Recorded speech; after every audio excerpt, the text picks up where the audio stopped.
In a massive operation led by President Ibrahim Traoré, 47 trucks filled with weapons and military ammunition were seized. The sheer volume and variety of weapons captured raised an even bigger question in everyone's minds. Who were these weapons intended for, and who was behind this plot? The incident began 3 days ago at midnight, in the Kanchari region near Burkina Faso's border with Togo. Border guards noticed unusual activity during a routine patrol. A long convoy was moving along the borderline, a route that is usually quiet at those hours. The size of the convoy and its secretive midnight movement raised suspicion. Border Commander, Captain Musar, immediately reported the situation to higher authorities.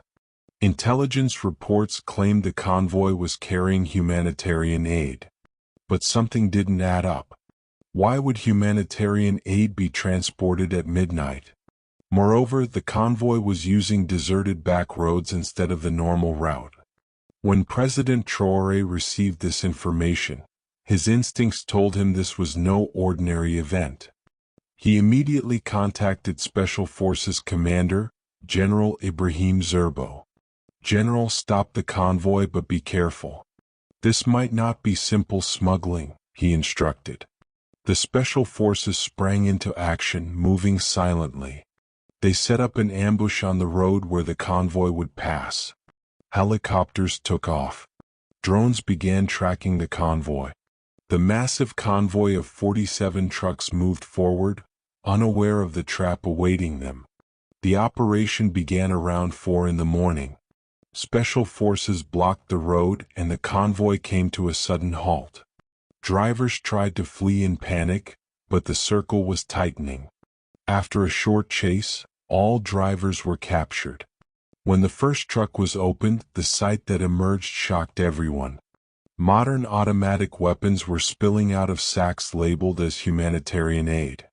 AK-47s, M16s, hand grenades, rocket launchers, and much more. Each truck was a mobile arsenal. Captain Traoré immediately called President Traoré. "Mr. President, you won't believe it, but there are enough weapons here to supply an entire army. This isn't normal smuggling. Someone is preparing to start a war in Burkina Faso." Traoré responded in a calm but determined voice, "Collect everything. Not a single bullet should be lost. And make the drivers talk. We need to find out who is behind this." One of the captured drivers, Jean-Baptiste Compere, was the first to speak. Trembling, he confessed, "They told us these were agricultural machinery parts. We were supposed to take them to a warehouse in Togo. From there, they would be loaded onto a ship." As the interrogation deepened, the scale of the operation emerged. Most drivers didn't know what they were carrying, but those who organized it were highly professional. Each truck had a different route. They had departed at different times, only meeting at the border to form a convoy. On the second day, a detailed search revealed even more striking findings. Serial numbers on the weapons had been partially erased, but Burkina Faso's intelligence team used modern techniques to recover some of them. These weapons came from alarming sources. Some were from the civil war in Libya. Others had been used in Yemen. A few were newly manufactured, never used before. The total value of the seized weapons exceeded $100 million. Who had paid such an enormous sum? President Traoré immediately convened the National Security Council. The inventory of seized weapons was presented at the meeting: 15,000 AK-47 rifles, 5,000 M16 rifles, 3 million bullets, 50,000 hand grenades, 1,500 rocket launchers, 200 anti-aircraft missiles, and 20 tons of explosives. Defense Minister General Sédou Traoré was in shock. You could invade a small country with these weapons. These were clearly prepared for a coup or civil war. Interior Minister Ousmane Kher expressed deep concern. "Mr. President, if these weapons had been distributed, our country would have turned into a bloodbath. Terrorist groups could have fought for years with these, or opposition groups could have staged a coup. President Traoré stood up. "Friends, this is not a coincidence. Someone wants to destabilize our country just like they did in Libya, Syria, and Yemen. But we are awake. We have disrupted their game." Intelligence Chief Commandant Ouedraogo took the floor. "Mr. President, one of the captured drivers has started talking. The final destination of the weapons was secret warehouses in Ouagadougou. They were to be distributed from there." Upon hearing this, Traoré made a bold decision. Immediately start a large-scale operation in Ouagadougou. Search all suspicious warehouses. Find out who was waiting for these weapons, and, most importantly, find the financiers. The next day at dawn, operations began in the capital. Simultaneous raids were conducted on 23 different addresses in Ouagadougou. More weapons were found in 17 warehouses. The scale of the weapon stockpiles was mind-boggling. Among those arrested were familiar names: former ministers, retired generals, wealthy businessmen, and even some foreign diplomats. Their common trait was their opposition to the Traoré administration. On the fourth day of the operation, the biggest shock came. One of the arrested businessmen, François Bongo, turned informant. His statement had a bombshell effect. Trembling, Bongo revealed, "This plan was made months ago. Foreign powers promised us support.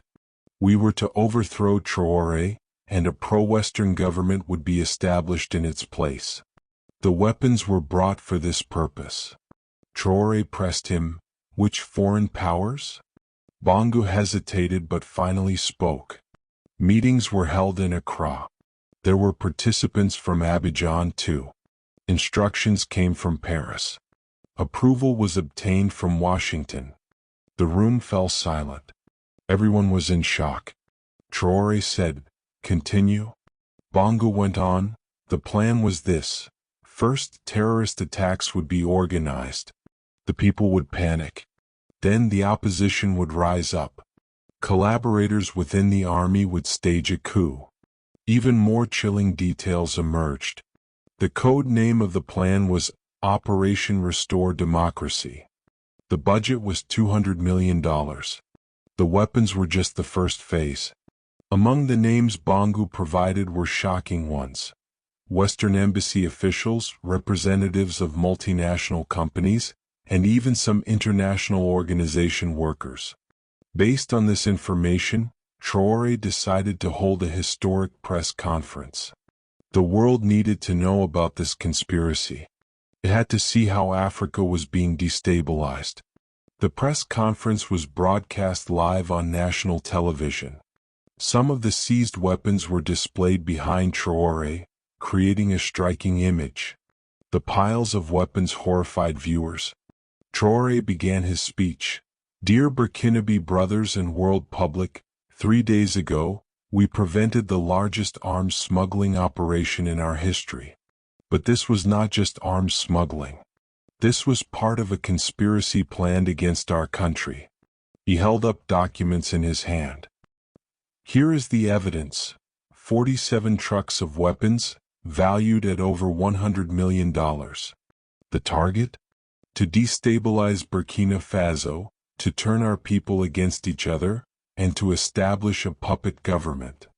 Traoré continued, his voice growing stern. "Where did these weapons come from? I cannot yet disclose all the details, but I can say this: imperialist powers still want to control Africa. But they will not succeed because we are awake." Journalists in the hall began asking questions excitedly. A CNN correspondent asked, "Which countries are behind these weapons?" Traoré replied, "The investigation continues, but some of the weapons were manufactured in NATO countries." A BBC correspondent asked, "Who are the leaders of this conspiracy?" Traoré responded, 17 people have been arrested, including former ministers and generals. Informants are talking. Soon the full truth will come out." An Al Jazeera correspondent asked, "How will this event affect regional security?"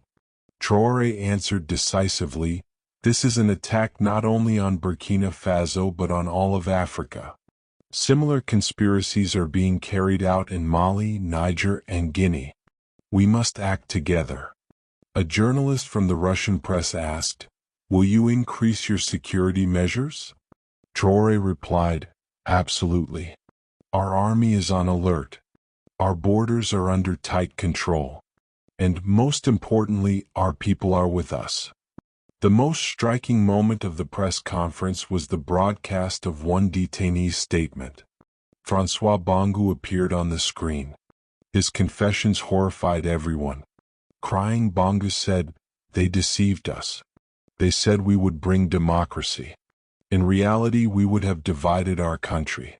Traoré is right. We became traitors. I apologize to my people." When the video ended, the hall was silent. Traoré continued, "Here is their true face. These people were selling their country for money. But they failed and they will fail." As the press conference went on, people began gathering outside. Thousands took to the streets to support Traoré, chanting, "Long live Traoré! Down with imperialism!" Traoré addressed the crowd, "Dear people, thanks to your support, we prevented this conspiracy. Thanks to your vigilance, our country is safe. As long as we are together, no one can defeat us." Young people held a demonstration, lighting torches. Women sang the national anthem. The elderly prayed, "God protect Traoré, protect our country." Support messages poured in from across Africa. Mali's leader, Assimi Goïta, said, "Brother Traoré is the pride of Africa. We are also tightly controlling our borders." Niger's leader, Tiani, declared, "This conspiracy is against all of us. We must share intelligence. Africa must ensure its own security." Guinea's leader, Doumbouya, stated, "There is no place for arms barons in Africa. Traoré's courage should be an example to us all." Senegal's leader, Bassirou Diomaye Faye, sent a message, "As the African Union, we must tighten the arms embargo. Our continent is not a weapons depot." Even Chad's leader, Mahamat Devi, offered support, "We must act together in the fight against terrorism. These weapons could have fallen into the hands of terrorists." Uganda's Museveni said, "My young brother Traoré did a great job. Africa can now ensure its own security." South Africa's Ramaphosa added, "This event should be a lesson for all of Africa. Arms smugglers and their supporters must be punished." On the fifth day of the operation, new developments emerged. Documents from seized computers revealed the full extent of the conspiracy. Not only Burkina Faso but the entire Sahel region was targeted. The documents contained striking details. A separate plan had been made for each country. In Burkina Faso, Traoré; in Mali, Goïta; in Niger, Tiani would be overthrown. Pro-Western leaders would replace them. The financial dimension of the plan also came to light. The total budget was $1 billion. Where this money came from was under investigation, with some traces leading to Gulf countries and others to Europe. Traoré held a second press conference, speaking more harshly this time. "Now the masks have fallen," he said. "Those who want to recolonize Africa should know we are the grandchildren of Thomas Sankara. We will not kneel." He presented new documents even more shocking. The list of the government to be established after the coup had already been prepared. Ministers had been chosen. Tasks had been assigned. Even the first actions were planned. Traoré said angrily, "Look how brazen they are. They had already divided the ministries before overthrowing us. But they forgot one thing. The people of Burkina Faso are the owners of this land." Among the newly arrested were foreign nationals. 3 French, 2 British, 1 American, and surprisingly 2 Israelis. All had diplomatic passports but were not diplomats. Their interrogations sparked an international crisis. The relevant countries demanded their citizens' release, but Traoré refused. "Having a diplomatic passport does not grant freedom to commit crimes," he declared. On the sixth day the court process began. The detainees appeared before a judge, facing serious charges: attempting to overthrow the state, establishing a terrorist organization, arms smuggling, and treason. The courtroom was packed. The people demanded justice. The defendants looked defeated. Some cried. Others expressed regret, but it was too late. The prosecutor read the indictment. The evidence was overwhelming. Audio recordings, video footage, bank receipts, and confessions filled the file. Meanwhile, international pressure mounted. Some Western countries threatened Burkina Faso with economic sanctions, but Traoré stood firm. "History will judge those who threaten us," he said. Russia and China supported Burkina Faso. Putin's spokesman stated, "Every country has the right to ensure its security. Traoré is fighting a rightful struggle." China went further, announcing, "We will donate security equipment to Burkina Faso. We stand with them in the fight against terrorism." Turkey also offered support, declaring, "Africa's security is our security. Arms smuggling is a crime against humanity." Iran issued a strong statement: "Imperialist powers should leave Africa alone. Democracy cannot be brought with weapons." Venezuela's Maduro called Traoré the new Bolívar, the heroic leader of anti-imperialists. On the seventh day, Traoré appeared before the people. Thousands had gathered. His speech was historic. "Dear people, a week ago we prevented a major conspiracy against our country. We seized 47 trucks of weapons. But more importantly, we disrupted their game. We caught those who wanted to turn us against each other."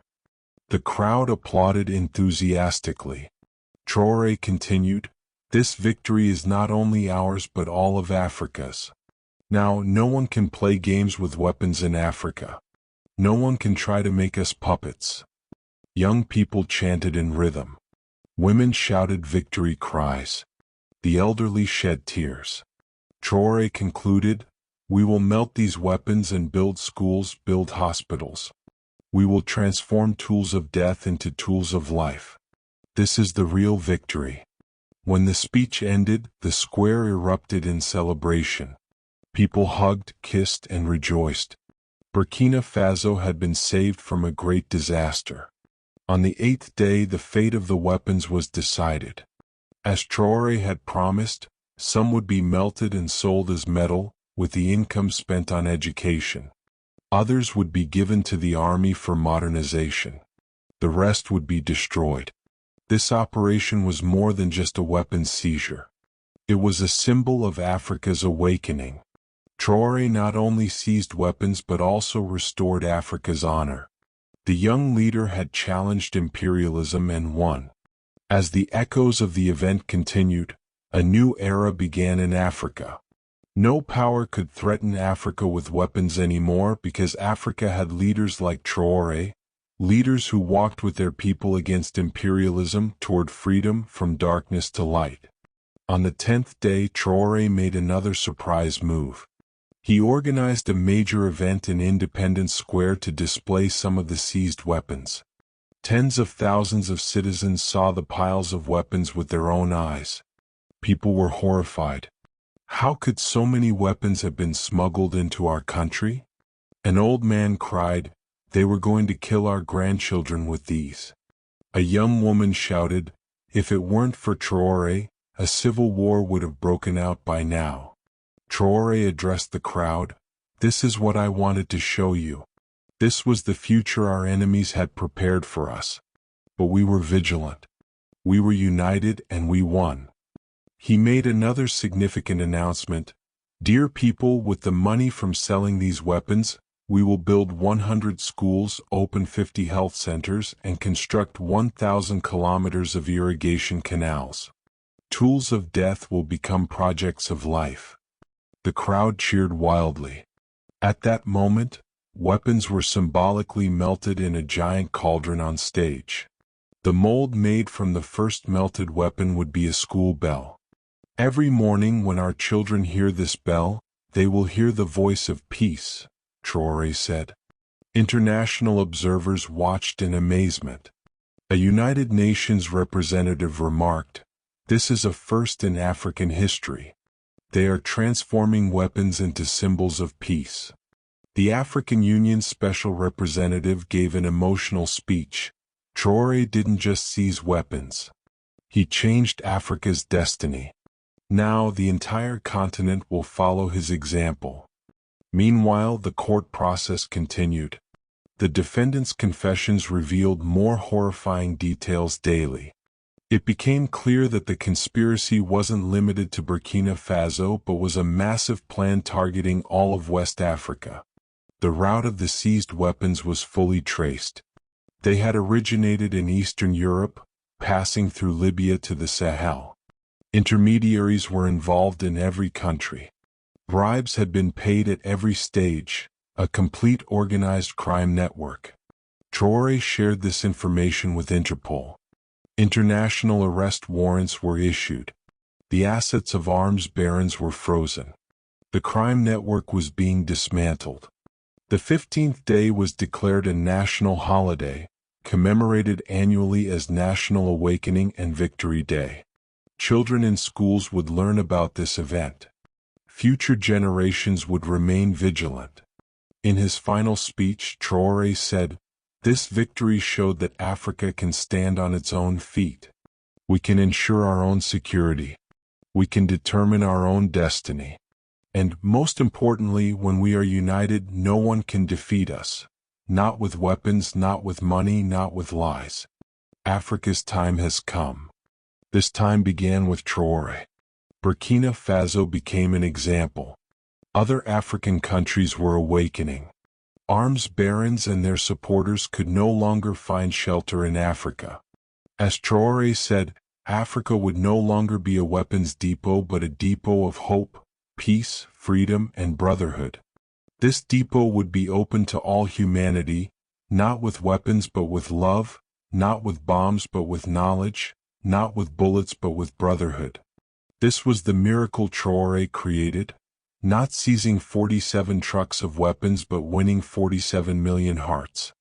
And those hearts were now beating for freedom, for independence, for Africa.